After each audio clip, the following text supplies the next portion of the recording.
शहर को ऐसे खुला नहीं छोड़ सकता है। तो यहां पर हमें क्या दिखाई दे रहा है? पर्पस। ईश्वर हम सभी को बातें करता है।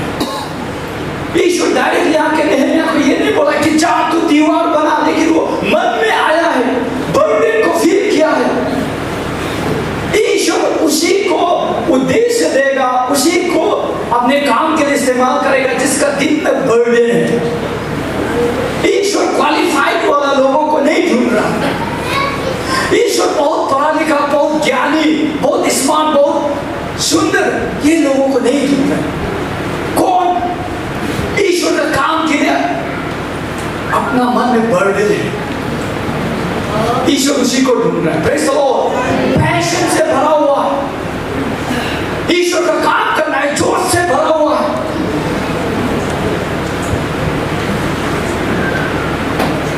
ईश्वर अपना काम करने से पहले वो आप में काम करना चाहता है। Praise the Lord. ईश्वर आपके द्वारा काम करने से पहले आप में काम करना चाहता है।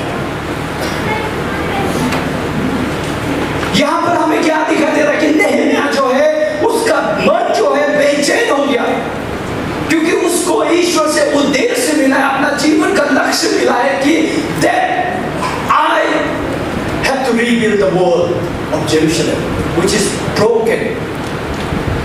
जो लोग असुरक्षित, इनसिक्योर होकर बैठा, हम सभी को ईश्वर कुछ ना कुछ लक्ष्य के साथ में बुलाया है। चर्च में कोई भी बिना उद्देश्य के साथ में नहीं होता है, क्योंकि when we see the word of God, किसी को भी ईश्वर चुनता है, किसी को भी बुलाता है, वो अपने लक्ष्य के साथ में बुलाता है। Praise the Lord. लेकिन आपको वो फील करना है through prayer, through fasting, through meditating the word of God. You got to feel the burden. आपका परिवार में आपके द्वारा ईश्वर काम करना चाहता है, लेकिन you have to pray about it. आपका चर्च में आपके द्वारा, आपके गांव घर में आपके द्वारा डिफरेंस क्रिएट करना चाहता है, significance. A life is meaningless until and unless you realize that you are created with a purpose। चाहे वो पॉलिटिक्स में हो सकता है, चाहे कोई भी एरिया में, God wants to represent Himself in and through your lives। So what we see here is a life of purpose।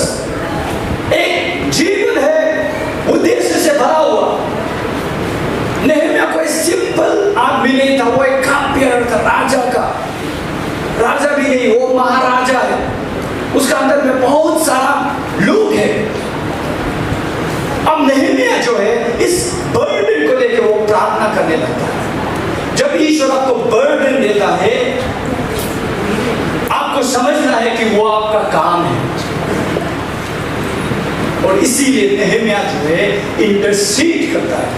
किसी को बताने से पहले, किसी का आगे शेयर करने से पहले ईश्वर का आगे वो जाता है। उसका प्रेयर जो है सिंपल नहीं था। पढ़िए चैप्टर 1 वर्स 1 फॉलोइंग से पढ़िए। वो फास्टिंग के साथ में वो प्रार्थना करने लगा। किसके लिए? यरूशलेम में जो दीवार, शहर का दीवार बनाने के लिए। प्रार्थना सिर्फ नहीं कर रहा है, फास्टिंग। देखिए हमें प्रार्थना करना है, लेकिन आप जब फास्टिंग में चला जाता है, आपका प्रार्थना जो है इंटेंस हो जाता है। Praise the Lord. आप डेस्परेट हो जाता है। God should work in my life. ईश्वर मेरे जीवन में काम करना है। जो भी आप ईश्वर का योजना जो मेरा जीवन में, ईश्वर जो मेरे द्वारा करना चाहता है, वो हो जाए, वो सफल हो जाए। तो इसीलिए जब नहम्याह जो है फास्टिंग लेता है, उसके बाद में धीरे धीरे करके ईश्वर जो है काम करने लगता है। हम बहुत सारे हम लोग होते हैं, हमारा प्रार्थना का जीवन जो है बहुत ही सैलो है। हमें जब जरूरी होता है तभी हम प्रार्थना करने लगते हैं। हम जब मुसीबत में होते तब प्रार्थना करने लगते हैं। एक बच्चा की तरह कई बार मैंने पढ़ा, वो जोर जोर से प्रार्थना कर रहा था, हे ईश्वर मेरी माँ को प्रोटेक्ट करना, हे ईश्वर मेरे पिताजी को प्रोटेक्ट करना, हे ईश्वर मुझे एक बाइसाइकिल चाहिए। उसका माँ जो आके पूछता है, अरे बेटा ईश्वर बहरा नहीं है तो क्यों इतना चिल्ला चिल्ला के प्रार्थना कर रहा है? ईश्वर बहरा नहीं हमको मालूम है। तो छोटा लड़का जो बोलता है ईश्वर बहरा नहीं हमको मालूम है, लेकिन दादाजी कम सुनता है। Praise the Lord। दादाजी कम सुनता है, तो साइकिल किससे चाहिए? दादाजी से चाहिए। तो यहाँ में हमें क्या दिखाई दे रहा है कि प्रार्थना, जब आपको पता चल गया कि that you have a purpose, आपका जीवन का उद्देश्य है, आपका जीवन का मकसद है ईश्वर को महिमा देना, ईश्वर को बढ़ाना, ईश्वर का काम करना। शायद हो सकता है वो चर्च का चौकीदारी करके भी ईश्वर का महिमा कर सकता है। आप कोई भी फील्ड में ईश्वर का काम को कर सकता है, गॉस्पेल को रिप्रेजेंट कर सकता है। तो यहाँ पर हमें क्या दिखाई दे रहा है? प्रार्थना के द्वारा वो शुरुआत करता है। अब यहाँ पर प्रार्थना तो हो गया, लेकिन प्रोविजन कहाँ से आएगा? ईश्वर आके उसको पूरा मटेरियल्स देगा क्या? ईश्वर आके उसको रोड मैप देगा क्या? नेहमिया को नहीं, सिर्फ एक ही चीज को जानता था कि मुझे किसके पास में जाना है। कोई एक प्रभुदास बोला, जब आप ईश्वर के आगे घुटने टेकते हैं तो किसी के आगे भी आप खड़े हो सकते हैं। Praise the Lord.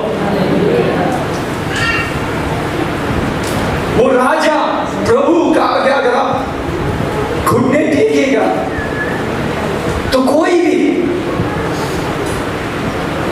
संसार का व्यक्ति का आगे आप खड़ा हो सकता है। नेहमिया खड़ा हुआ है। किसका आगे खड़ा हुआ है? पर्शियन राजा का आगे खड़ा हुआ है। आइए हम देखें प्रोविजन। तीसरा हम लोग यहाँ पे क्या दिखाई दे रहा है? प्रोविजन। Provision chapter 2 verse 4। जब नेहमिया जो है प्रार्थना करते गया दिन 40 दिन पार हो गया, प्रार्थना करते गया आखिर में चैप्टर 2 वर्स 4 में हम लोगों को क्या दिखाई देता है? यहाँ पर राजा जो है सवाल करता है। Then the king said to me, what do you request? So I prayed to God of heaven। अब देखा है कि नेहमिया जो है बेचैनी जो है उसका चेहरा में दिखाई दे रहा है। नेहमिया जो है कुछ चीज उसको सता रहा है, कुछ चीज खाए जा रहा है उसको अंदर ही अंदर।